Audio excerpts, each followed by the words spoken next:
میری پیدائش دیہات میں ہوئی اور جس گھر میں پیدا ہوئی وہاں ماحول میں غربت کے پھل ہمیشہ پکے ہوئے دیکھے۔ زرعی زمین جو وراثت میں والد صاحب کو ملی وہ چند ایکڑ تھی۔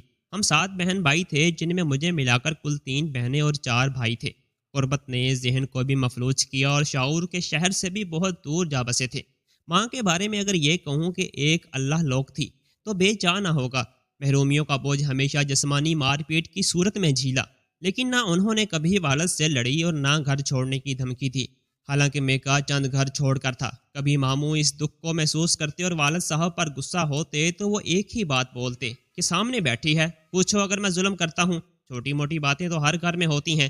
والدہ سر جھکا کر اپنا وزن والد کے پلڑے میں ڈال کر ان کو سرخرو کر دیتی، جس کا پھل اگلی پٹائی میں چند دن کے وقفے کی صورت میں ملتا۔ جیسا کہ میں نے بتایا کہ شعور کی کمی تھی، اس لیے رشتے کا احترام کیا ہوتا ہے کچھ پتہ نہ تھا۔ ہم لڑکیاں ماں کا دکھ سمجھنے کے جب قابل ہوئیں تو اس وقت سنہرا دور ان کا چاندی کے بالوں میں تبدیل ہو چکا تھا۔ لیکن کہتے ہیں نا کہ جس کا کوئی نہیں اس کا رب ہوتا ہے۔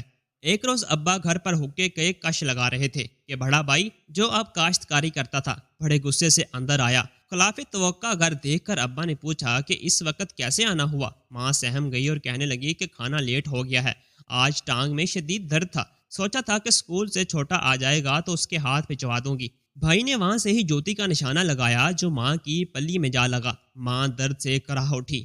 اسی لمحے ابا جی چلائے، اوے حرامی تیری یہ مجال! اندر سے درانتی ہینچی وہ تو ہم بہنیں چیخی چلائیں۔ ماں اپنا درد پھول کر بیچ میں آ گئیں تو معاملہ رفع دفع ہوا۔ آس پڑوس کے گھروں سے بھی آنکھیں جھانکنے لگی۔ عورت کی آواز کا چیخنا تو معمول تھا، لیکن مردوں کا شور پہلی دفعہ برپا ہوا تو متجس چہرے اور آنکھیں سوال کرتی نظر آئیں۔ بھائی غلطی کیا مانتا، بس یہی کہتا رہا کہ ابا تجھ سے سیکھا ہے کہ غصہ کسی بات کا بھی ہو نکالنا اسی عورت پر ہے۔ ابا کے چہرے پر پہلی دفعہ قرب و عالم دیکھا، آنکھیں بھیگیں اور پھر بڑی گہری خاموشی اختیار کر لی۔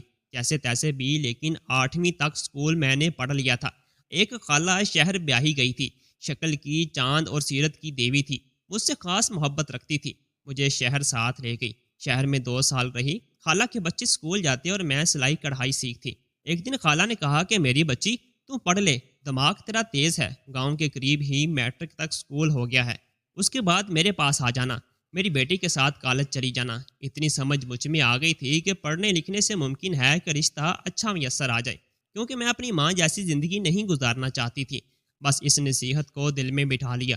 واپسی آ کر تعلیمی سلسلہ جوڑا۔ میٹرک کرنے کے بعد ابا جی اور بھائیوں کی طرف سے واضح جواب مل گیا کہ کیا کرنا ہے پڑھ لکھ کر، اور نہ اتنے پیسے ہیں کہ تعلیم کا خرچ اٹھائیں۔ خالہ کو چٹھی لکھ چھوڑی، وہ آئیں اور یہ کہہ کر ساتھ لے گئیں کہ اسے میں پڑھاؤں گی۔ شہر میں رہ کر تعلیم بھی BA تک حاصل کی۔ ذہنی کشادگی میں اضافہ ہوا اور سب سے بڑھ کر خواب دیکھنے والی آنکھیں پالیں۔ گھر واپس آئی تو چھوٹے بھائیوں کی تعلیم پر توجہ تھی، جس کی وجہ سے انہوں نے میٹرک تک تعلیم حاصل کی۔ میں نے بھی ایک اسکول میں بطور ٹیچر نوکری کر لی، پیسے بھی مل جاتے اور دماغ بھی روشن رہتا۔ نہ جانے کب میں اس گھر کی بڑی بن گئی۔ ایک ایک پیسہ جوڑتی دونوں چھوٹی بہنوں کے بیاہ میں یہ پیسے کام آ گئے۔ ابا جی اب خاموش رہتے تھے، ان کی آنکھوں میں شکر کے جذبات آنسوؤں کی صورت میں نظر آتے۔ میں تو خود کو فراموش کر بیٹھی، لیکن ماں اور ابا جی نے ایک دن خاموشی سے بتایا کہ کل تجھے لڑکے والے دیکھنے آ رہے ہیں۔ عمر کا سفر تیرا بیت رہا ہے، بس تو اپنا گھر بسا لے تو یہ لڑکے رہ جائیں گے، ان کا بھی کچھ ہو جائے گا۔ لیکن تیرا بیاہ ایک قرض بھی ہے اور فرض بھی۔ گاؤں کی لڑکی اس وقت BA پاس ہو تو دیکھنے والے اسے ایسے دیکھتے تھے جیسے کوئی عجوبہ ہو۔ شکل میری ٹھیک تھی، شہر میں رہے، سالوں سے سنورنا بھی سکھا دیا تھا، اس وجہ سے دیکھا اور پسند کر لیا۔ ایک نند نے ہلکے سے کہا کہ عمر کی بڑی ہے، تو دوسری فوراً بولی کہ بھائی کون سا فیڈر پیتا ہے، 40 سے کچھ اوپر ہی ہوگا۔ معاملات طے ہوئے، آنے والی گندم کی کٹائی پر شادی طے ہوئی۔ میں اس حد تک خوش تھی کہ ظفر پولیس میں ہے تو پڑھا لکھا ہے۔ میری آنکھوں کے خواب جو کہیں گم ہو گئے تھے خود آئے اور تعبیر قریب تر نظر آنے لگی۔ پھر شادی کا دن بھی آ گیا اور میں دلہن بن کر ظفر کے ساتھ اپنے نئے گھر چلی گئی۔ ہمارے گاؤں سے کوئی 50 میل پر میرا سسرال تھا، شہر سے قریب تھا۔ ظفر موٹر سائیکل پر تھانے جاتا جو شہر میں تھا، باتیں خوب کرنا جانتا تھا، سپاہی تھا لیکن کپڑوں کی آن شان سے کسی افسر سے کم نہ لگتا۔ لمبا قد، کچھ زرعی زمین بھی تھی جو ٹھیکے پر دی ہوئی تھی، گزارا اچھا چلتا تھا۔ ظفر کے اندر کہیں ایک گنوار پن چھپا ہوا تھا، تمام تر خوبیوں کے باوجود اس کا گنوار پن اندر سے آتا تو کہیں مجھے ابا جی کی جوانی کا عکس نظر آتا۔ میں اسے سوچ کر سہم جاتی۔ 5 سال کے عرصے میں مجھے اللہ نے 2 بیٹیوں سے نوازا۔ عمر جوانی کی حدود سے پہلے ہی نکل چکی تھی۔ 2 بیٹیوں کے بعد قدرتی طور پر ماں بننے سے محروم ہو گئی۔ ظفر کو جب پتہ چلا تو چڑچڑانے لگا۔ اس طبیعت کی وجہ سے اس کا گنوار پن کہیں بڑھنے لگا۔ کبھی کبھار جو ہاتھ اٹھتا تھا اب وہ اکثر حرکت کرنے لگا، لیکن جب میں دبے سے احتجاج کرتی تو ایسے سیدھا ہوتا کہ جیسے کبھی دوبارہ یہ غلطی نہ کرے گا۔ میں جانتی تھی کہ بیٹے کی خواہش اسے بے چین کرتی ہے، اس کا اظہار کرتا بھی تھا، لیکن عجیب فطرت کا تھا کہ جب میں اسے کہتی کہ ظفر تم چاہو تو دوسری شادی کر لو، کیا پتہ اللہ دوسری سے بیٹا عطا کر دے، تو فوراً کہتا کہ تو دل نہ چھوٹا کیا کر، کیا پتہ دوسری سے بھی نہ ہو تو ضرور سوکن تجھ پر لاؤں۔ اور جب میں خاموش رہتی تو بیٹے کی محرومی کا ذکر کرتا۔ سچ پوچھیں تو میں اسے سمجھ نہیں پاتی تھی، لیکن اس کی طبیعت میں چڑچڑا پن بڑھتا ہی جا رہا تھا۔ میں جو اس کے اندر کے گنوار پن کو پڑھ چکی تھی، اس لیے اب اس سے اور بھی زیادہ خوفزدہ رہنے لگی تھی۔ ایک دن ہنڈی میں نمک تیز ہو گیا تو اس زور سے میری گردن دبوچ لی اور سر پر مکہ مارا۔ مجھے اپنا آپ ڈوبتا محسوس ہوا۔ میں جو چارپائی پر گری تو منہ سے جھاگ نکلنے لگی۔ میری ایسی حالت دیکھ کر ظفر گھبرا گیا، جلدی سے اٹھا، پانی کے چھینٹے منہ پر پھینکے، مجھے اٹھایا، گالوں کو زور زور سے تھپ تھپایا، چیخنے لگا کہ ہوش کر۔ اس کی چیخ نے ڈوبتی ہوئی زندگی کو گویا آواز دی۔ میری آنکھوں کی پتلیاں جو چڑھ چکی تھیں تھم گئی۔ میرے منہ سے فقط اتنا نکل سکا، پانی۔ ظفر نے جلدی سے پانی پلایا۔ پانی اندر گیا اور سانس بحال ہوئی تو جیسے ظفر کی جان میں جان آئی۔ اس دن تو میں بچ گئی، لیکن آنے والے دنوں میں سر پر لگا مکہ میری تباہی کا سبب بن گیا۔ شروع میں مجھے چلنے میں دشواری محسوس ہوتی اور آہستہ آہستہ توازن قائم کرنے میں مشکل پیش آنے لگی۔ اس واقعے کے بعد اگرچہ میں بچ گئی، لیکن ظفر کے اندر کے گنوار کی موت واقعہ ہوگی۔ اس نے بڑی دلجوئی کی، ہاتھ جوڑ جوڑ کر معافی مانگی، علاج میں کسر نہ چھوڑی، لیکن میری حالت بگڑتی چلی گئی۔ آخر کار بات نیورو سرجن تک چلی گئی۔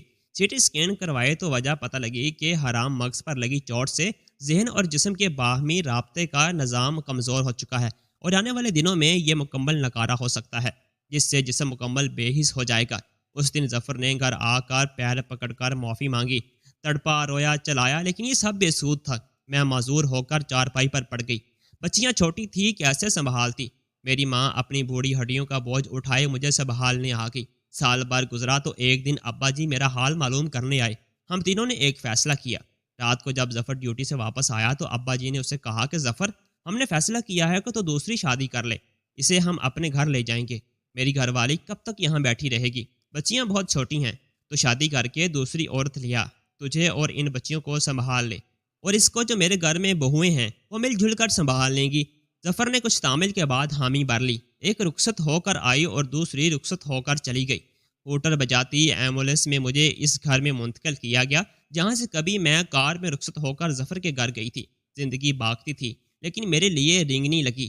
2 بھابیاں دن کو دیکھتی اور رات کو ماں۔ ظفر ہفتے میں ایک دن بچیوں کے ساتھ آتا اور کبھی کبھار اپنی سوکن کو بھی لے آتا۔ ہر دفعہ معافی مانگتا اور میں خاموش ہو جاتی۔ پتہ نہیں کیوں وہ اس بات پر اصرار نہ کرتا کہ میں اپنے منہ سے کہوں کہ میں نے اسے معاف کر دیا۔ میری زبان سے تو کیا، دل کے آخری کونے سے بھی اس کے لیے معافی کی صدا نہ آتی۔ جب بھی سوکن کو ساتھ لاتا تو میں اس کے پیٹ کو دیکھتی جو بڑھتا جا رہا تھا۔ اس لمحے مجھے ایسا محسوس ہوتا کہ میرے جسم سے اترنے والا ماس میری سوکن کے پیٹ میں بچے کی صورت میں منتقل ہو رہا ہے۔ میں سوکھ کر بنجر بن گئی اور میری سوکن 9 ماہ کے پیٹ سے۔ آخر وہ دن بھی آ گیا کہ ظفر کا بیٹا پیدا ہوا۔ بے حد خوش تھا۔ مٹھائی کا ٹوکرا لایا، گاؤں بھر میں تقسیم کیا۔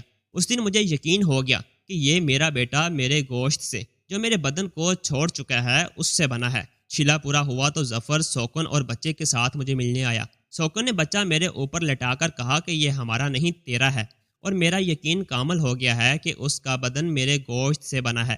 وقت میرے لیے رینگتا ہی رہا، لیکن مجھ سے دور وہ وقت بھاگ رہا تھا۔ 2 سال گزرے، میری صرف آواز باقی رہ گئی تھی۔ ایک دن ظفر اکیلا ہی آیا، میرے کمرے میں بھی نہیں آیا، اور باہر برآمدے میں کرسی پر ابا جی اور ماں کے ساتھ بیٹھا رہا۔ میں چارپائی پر لیٹی اسے دیکھ رہی تھی۔ اس کی آواز میرے کانوں میں نہیں پڑ رہی تھی۔ اسی دوران 2 دفعہ ایسا ہوا کہ اس کی آنکھیں مجھ سے چار ہوئیں۔ میں منتظر رہی کہ وہ اندر آئے گا، لیکن وہ مجھ سے ملے بغیر چلا گیا۔ تھوڑی دیر بعد ماں اندر آئی اور رونے لگی۔ میں نے وجہ پوچھی تو کہنے لگی کہ ظفر کہہ رہا تھا کہ تو اب بچے گی نہیں۔ ساتھ ساتھ آنسو صاف کرتی جاتی اور بولتی جاتی کہ بول گیا ہے کہ جب یہ مر جائے گی تو میں اسے اپنے گاؤں میں دفناؤں گا۔ اس رات میرے ماں باپ بہت روئے تھے۔ ماں مجھے کہتی، بیٹی معاف کر دینا، مجھے کچھ سمجھ نہیں آ رہا تھا کہ میری ماں مجھ سے کیوں معافی مانگ رہی ہے، جبکہ اس میں میری ماں کا تو کوئی قصور نہیں۔ میری حالت ایسی تھی کہ میں ماں سے وجہ معلوم نہ کر پائی۔ پھر ماں روتے ہوئے کہتی تھی، اے اللہ، میرے بعد اس کو اٹھانا، میں تجھے اپنے صبر کا واسطہ دیتی ہوں، قبر تیار ہے تو میں بھی مرنے کو تیار ہوں۔ اس رات میں ایسے کرہ رہی تھی کہ مجھے وہ دن یاد آ گیا جب بھائی نے جوتی ماری تھی تو ماں درد سے کرہ رہی تھی۔ نہ جانے کیوں مجھے ماں کے کرانے کے بعد ابا جی کی گہری خاموشی یاد آئی اور میں اندر سے ہل گئی۔ صبح سویرے سرہانے پڑا، موبائل چیخا تو آنکھ کھلی۔ ظفر کے نمبر سے فون تھا۔ میں سمجھ گئی کہ کل مجھ سے ملے بغیر چلا گیا تو شاید اس لیے فون کیا ہوگا۔ میں نے کال اٹھائی تو دوسری طرف سے میری بیٹی کی آواز آئی، جو روتی ہوئی بتا رہی تھی کہ صبح ڈیوٹی سے آتے ہوئے ابو کا موٹر سائیکل پر ایکسیڈنٹ ہو گیا ہے اور وہ موقع پر ہی دم توڑ گئے ہیں۔ سوم کے بعد بھائی نے بتایا کہ گورکن بتا رہا تھا کہ ظفر چند دن پہلے آیا تھا اور کہہ رہا تھا کہ چاچا ایک قبر تیار رکھنا، ابھی ضرورت پڑ سکتی ہے۔ اس کے بعد سے اب تک اس گاؤں میں یہی مشہور ہے کہ پولیس والا بڑا اللہ والا تھا کہ اپنی موت کا اسے علم ہو گیا تھا۔ میں اب بھی زندہ ہوں۔ دونوں بیٹیاں میرے پاس آ گئی ہیں اور ایک دن میری سوکن آئی اور ظفر کا بیٹا میری گود میں ڈال گئی، یہ کہہ کر کہ جہاں اب اس کا رشتہ ہو رہا ہے وہ لڑکے کو قبول نہیں کر رہے۔ میرا یقین اب کامل ایمان بن چکا تھا کہ یہ بچہ میرے گوشت سے ہی بنا ہے۔ میری ماں ہر وقت مجھے دیکھ کر روتی اور اکثر میرا ہاتھ پکڑ کر کہتی کہ بیٹی مجھے معاف کر دینا۔ ایک دن میں نے آنکھوں کے اشارے سے ماں سے پوچھا تو وہ روتے ہوئے بتانے لگی، بیٹی جب تو پیدا ہوئی تھی تو ابھی تجھے ایک ماہ بھی نہ گزرا تھا کہ تیرا باپ نے زمین کے کچھ ضروری کاغذات میرے پاس رکھے ہوئے تھے۔ ایک دن تیرا باپ گھر آیا اور شور مچانے لگا کہ جلدی سے مجھے وہ کاغذات اٹھا دو۔ میری طبیعت خراب تھی اور مجھے بھول گیا تھا کہ میں نے وہ کاغذات کہاں رکھے ہیں۔ میں نے یہی کہا تھا کہ ذرا طبیعت ٹھیک ہو جائے تو ڈھونڈ دوں گی، بس اسے غصہ آ گیا۔ اس نے میری طبیعت کی بھی پرواہ نہیں کی اور مجھے بہت مارا۔ ماں سسکیاں لیتے ہوئے بتانے لگی کہ تیرا باپ بہت ظالم تھا، اس نے مجھے چارپائی کے ساتھ باندھ کر ڈنڈے سے مارا تھا، اس کے نشان ابھی تک میرے جسم پر ہیں۔ میں نے کبھی تیرے باپ کو جواب نہیں دیا، چپ کر کے روتی اور سہ لیتی۔